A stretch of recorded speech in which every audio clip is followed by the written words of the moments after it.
Kalorama, a recorded books Highbridge imprint, presents The Drive for Dollars: How Fiscal Politics Shaped Urban Freeways and Transformed American Cities, by Brian D. Taylor, Eric A. Morris, and Jeffrey R. Brown.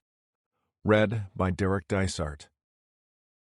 Publisher's note: this audiobook contains references to visuals present in the print and ebook editions of the book.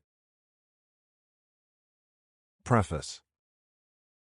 Our research on this book commenced 36 years ago, meaning its gestation was about as long as it took to construct most of the interstate highway system. Brian Taylor was a graduate student in city and regional planning and civil engineering at UC Berkeley when he was hired in 1985 by Dr. David W. Jones, Jr. to assist with the study of the California Department of Transportation, or Caltrans. It focused on Caltrans' uneasy, protracted transition from a freeway-building organization to one charged with managing multimodal transportation systems. This research entailed an extensive survey of Caltrans engineers, many of whom, at the ends of their careers, expressed melancholy. Engineering careers that had begun with the heady excitement of building an enormous modern system of superhighways were ending with a profound sense of ambivalence. California's planned freeway system was less than half completed, but construction had by the 1980s slowed to a crawl. Cutting freeways through neighborhoods had proven exceedingly controversial, and community resistance to them was waxing. Freeways, which had initially been seen as promising for finally solving vexing congestion problems, were increasingly clogged with traffic. Los Angeles and many other California cities had become infamous for their smog, much of it attributed to motor vehicle emissions. Funding for freeways, plentiful in the 1960s, was now in the 1980s in short supply. And California policymakers, who had charged Caltrans engineers with building a great freeway system for the future, were pulling back on their commitment to freeways and to the engineers who designed and built them. How had this near-universal enthusiasm for and extraordinary commitment to freeways occurred? And how had the public charged to these engineers to blanket the country, including its cities, with high-speed freeways so quickly unraveled? These were the questions that motivated our early work on this book, and the answers, time and time again, came back to money. Brian graduated from Berkeley and went on to work as a transportation planner for the San Francisco Bay Area Metropolitan Transportation Commission, or MTC, in the late 1980s. He focused on the planning and finance of public transit systems. During his time there, he saw repeatedly how the politics of public finance exerted more influence over transportation policy outcomes than the carefully crafted plans ostensibly guiding the work of the MTC. After a few years, Brian entered the urban planning PhD program at UCLA. There, he wrote his dissertation under the tutelage of Professor Martin Walks, to whom this book is dedicated, on how fiscal politics both shaped the design of urban freeways and public transit systems and contributed to their chronic financial woes, entitled When Finance Leads Planning: The Influence of Public Finance on Transportation Planning and Policy in California. Early in his academic career, first as a faculty member at the University of North Carolina at Chapel Hill and then back at UCLA, Brian continued his research on the politics of freeway and public transit finance. In the course of this work, he hired Jeffrey Brown, then an urban planning graduate student, to work on 2 transportation finance research projects. Out of these projects, Jeffrey wrote an award-winning master's thesis entitled Trapped in the Past: The Gas Tax and Highway Finance, and an award-winning doctoral dissertation entitled The Numbers Game: The Politics of the Federal Surface Transportation Program. Both projects spurred subsequent research by Jeffrey, now a faculty member at Florida State University, on early urban freeway planning and the politics of transportation finance. In 2005, Brian began working with urban planning graduate student Eric Morris, who was commencing a career shift from Hollywood television writer to transportation academic, as so many do. While at UCLA, Eric wrote a transportation history master's thesis, From Horsepower to Horsepower, the External Costs of Transportation in the 19th Century City, which examined the dawn of the motor age in U.S. cities. At that point, Eric, Jeffrey, and Brian began research together on this book, examining how the drive for dollars altered early plans for urban freeways and profoundly shaped American cities and travel in them. This work continued with Eric's graduation and move to a faculty position at Clemson University. While this book weaves together years of research by Brian, Jeffrey, and Eric, it is an entirely collaborative enterprise. We each contributed to every chapter in an equal research partnership. Our names are listed alphabetically by last name and do not indicate any ranking of contribution to the final product. Most of what is laid out in these pages are drawn from original research, sometimes conducted in collaboration with others. Finally, the work that went into this exploration of the power of finance was more than matched by the pleasure that all concerned reaped from producing it. We hope the listener feels they have gotten their money's worth as well. Part 1. Overview and Introduction. 1. Cities, Cars, and Freeways. A modern urban planner, equipped with a time machine and sent back to the dawn of the 20th century, would find her world turned upside down. As curious as it may be, given her 21st century perspective, in the early decades of the 1900s, most urban thinkers considered the automobile and suburbanization not the banes of urban civilization, but their potential saviors. Unlike horses, autos didn't kick, bite, or trample children. They didn't deposit thousands of pounds of manure on city streets each day. With horses and their droppings gone, trillions of flies would never be hatched, which would slow the spread of dangerous diseases like tuberculosis. Hundreds of decomposing horse carcasses would no longer litter American streets each day. The low growl of the internal combustion engine would be less grating than the clanking of iron horseshoes on pavements.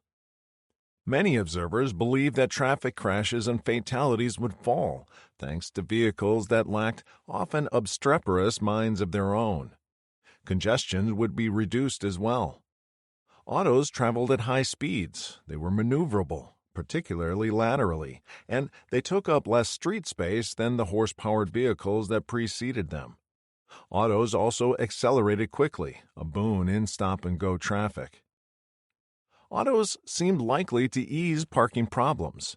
They were considerably smaller than horse-drawn vehicles, which took up about the same amount of space as a modern delivery truck. Auto storage was a relatively antiseptic affair compared with the business of housing the horse. Urban stables were one of the 19th century's most noxious land uses. Moreover, autos could be left at the curb with less risk of theft and could be counted on not to attack passers-by. Autos did not need to be periodically fed and watered. They promised to be easier to repair. It was far simpler to fix a flat tire than a horse's broken leg. Finally, numerous publications calculated that automobiles would be less expensive to own and operate than horse-drawn vehicles. Many observers at the time also believed that perhaps the greatest benefits of all would come from an auto-driven reshaping of urban form. Many considered cities a great font of social ills. Cities were severely overcrowded. In 1900, the Lower East Side of New York reached a population density of 350,000 persons per square mile, versus 27,500 for modern-day New York. Cities featured inadequate housing, immigrants with un-American values, abysmal sanitation, and vice of all sorts, particularly drunkenness.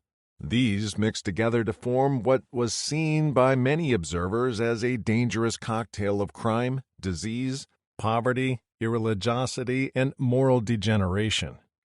Reform of the city was seen by many as hopeless. The more promising solution, rather than fix the city, abandon it. Suburbs, on the other hand, promised a lifestyle seen as more in keeping with traditional American values and mores. Lower density living would be more pastoral in character.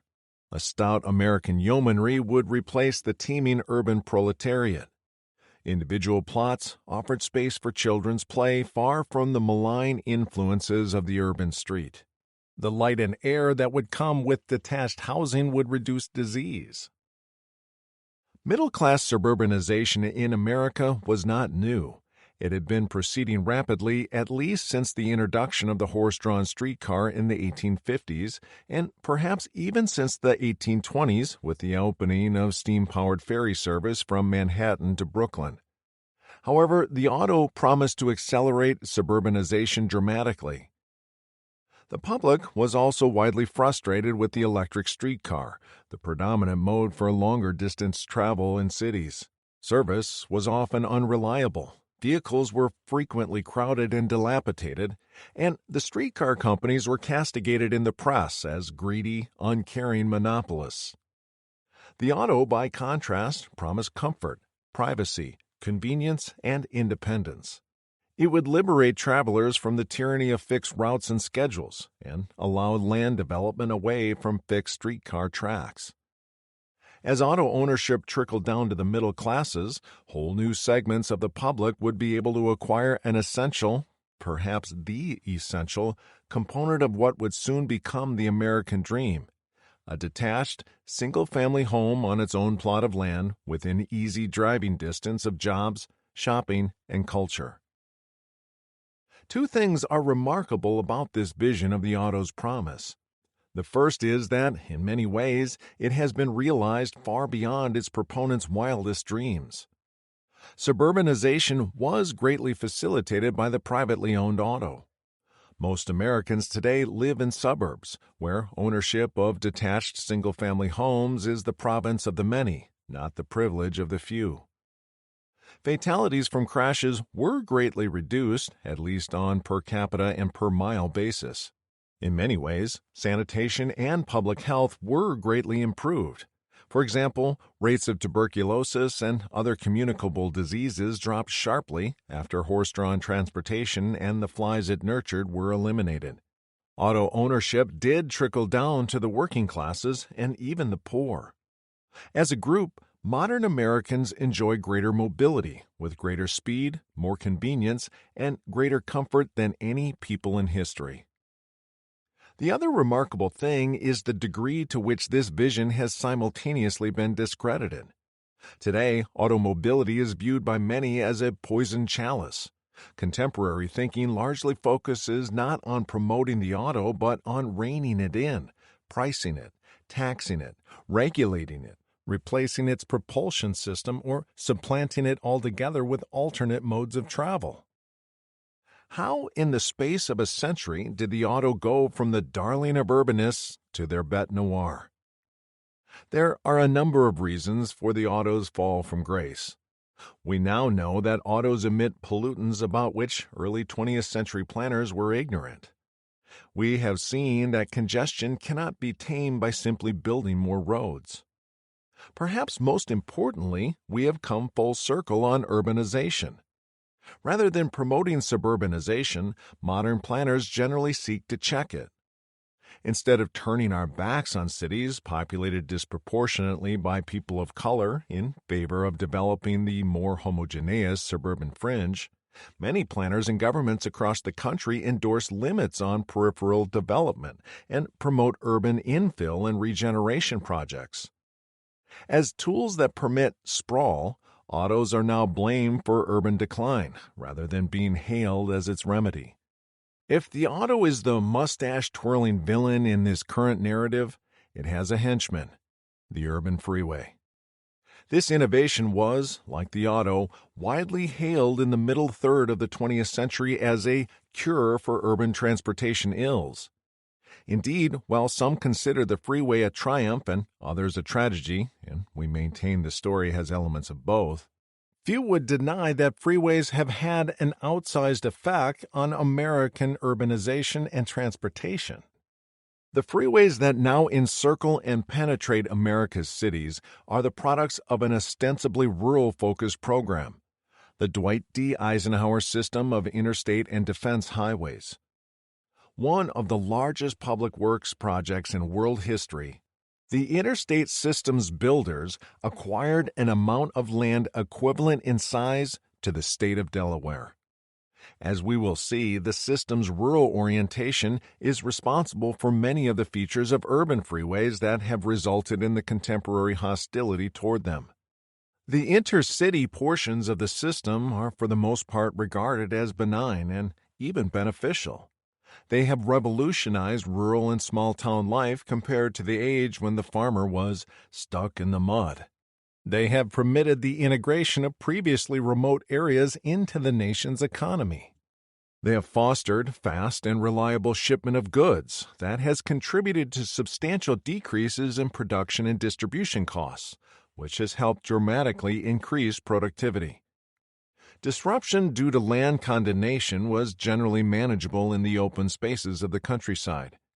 Rural freeway routing was comparatively non-controversial. Battles were largely waged by rural states and small cities and towns that courted rather than shunned connection to the network. Being bypassed by the interstates was often seen as a municipal death sentence, on par with being left off the railroad network a century earlier. This notion of interstate highways creating small-town winners and losers is widespread. For instance, the popular 2006 Disney Pixar film Cars centered on life in the small town of Radiator Springs, which began to decline when the new interstate freeway passed it by. The urban portions of the interstates also confer substantial benefits. Admirers of the system, such as Cox and Love, have pointed out that urban freeways have saved their users immense amounts of travel time. This assertion assumes substantial growth in personal and commercial vehicle travel, even in the absence of freeway construction. Such analyses rest on a very large set of assumptions because, of course, it is hard to know what travel patterns would have been like in a world without freeways. They have cut shipping costs and permitted logistical innovations such as just-in-time delivery for producers and ever-faster deliveries of packages for consumers. They have improved access to a host of activities and permitted considerable freedom of location choice for both residents and firms. Compared to urban arterials and local streets, they have drastically reduced road deaths on a per-vehicle mile traveled basis. And urban freeways have arguably reduced congestion compared to a world where all traffic moved on lower-speed, lower-capacity surface streets. However, when many observers today look at urban freeways, they see a planning disaster. To those who live, work, or play near them, freeways are rivers of noise and pollution that cascade through the urban landscape. They are charged with destroying neighborhoods, particularly low-income Black and Latinx communities, and with being wedges that divide many more. Freeways are considered auto magnets that have induced travel and heightened congestion rather than relieving and dissipating it. They are seen as enabling wasteful, auto-dependent lifestyles that have fueled our addiction to oil, choked off alternative forms of transportation, harmed environments, and hastened climate change. They are blamed for facilitating suburbanization, which opponents charge has encroached on precious open space and exacerbated economic and racial segregation, even as it saps central cities of their economic, social, and cultural vibrancy. What makes freeways such fascinating subjects of study is that all of these claims, both positive and negative, have merit. For better and worse, freeways are the centerpiece of most U.S. metropolitan transportation systems, a feature that distinguishes American cities from almost all others. While many cities around the globe have some grade-separated, limited-access roadways, the metropolitan freeway networks that blanket most large American cities, extending into the very hearts of their downtowns, are conspicuously absent elsewhere. No other nation relies on freeways for such a large share of metropolitan travel. Comprising only a tiny fraction, 6%, of urban street and road lane mileage, freeways nationally carry over one-third, 36%, of all urban vehicle travel. Freeways actually play a smaller role outside of cities. Less than a third, 30%, of all rural vehicle travel is on freeways. These statistics refer to lane miles and vehicle travel, respectively, on interstates and other freeways and expressways. There is no doubt that the unique land use patterns of 20th century American cities, comparatively low densities and with much of the dynamism on the periphery, can be traced in part to freeways. Whether embracing or vilifying them, no one can dismiss the freeway's significance. To understand the myriad effects of freeways on American cities and travel today, we ask, were freeways the best, or even a good, way to accommodate burgeoning urban vehicle travel? Were, and are, there better ways to manage motor vehicle travel in cities? Might smaller, slower speed freeways configured in denser networks have done the job with less disruption and displacement? Why did initial plans for just such networks evolve into the much different systems we have today? How did we come to invest so heavily and rely so extensively on metropolitan freeways when so many other countries did not? What impact have the freeways had on our cities and society? And finally, and most importantly in our analysis, how did the drive for dollars to fund our ambitious freeway systems affect the scale and routing of metropolitan freeways and, in turn, cities and travel in them? We argued that clues to these questions lie in the not-too-distant past, when early civil engineers and urban planners began planning cities with few preconceived notions about the best ways to accommodate growing motor vehicle use. Proceeding through time, we find further clues about freeways, motorization, and their effects on American urban development when we examine why the roads those planners and engineers initially sketched out were not ultimately built as planned. To do this, we build on prior work while adding much new material. We bring previously neglected aspects of the story of fiscal politics and metropolitan freeways into focus, while dismissing some of the more commonly propagated canards. Previous books on freeways have typically taken one of several forms.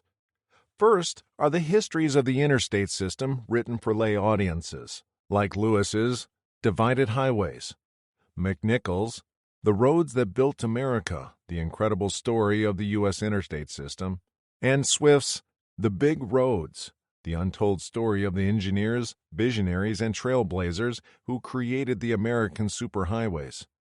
These are readable and informative, but as popular histories, they tended to focus on narrative storytelling and emphasize interesting backstories and personalities of those behind the interstates. This can come at the expense of analyses of the structural, institutional, economic, political, and other underlying forces behind freeway development. Second are scholarly histories of the interstate system, notably Rose's Interstate, Express Highway Politics, and Seeley's Building the American Highway System, Engineers and Policymakers. Both books were written, and Rose's was updated, in the final dozen years of the interstate era. They focus principally on interest group politics in the political evolution of the federal highway program, the collaborations between states and the federal government in highway development, the significant figures of the freeway era, and how the culture of civil engineering profoundly, and in many cases naively, shaped early highway policy. These were important and insightful contributions, but they focus less on fiscal politics and urban freeway planning than we do.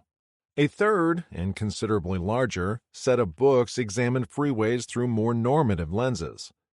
The largest share have titles like Road to Ruin, a critical view of the federal highway program, Superhighway, Super Hoax, Highways to Nowhere, The Pavers and the Paved, the real cost of America's highway program, and Asphalt Nation, how the automobile took over America and how we can take it back.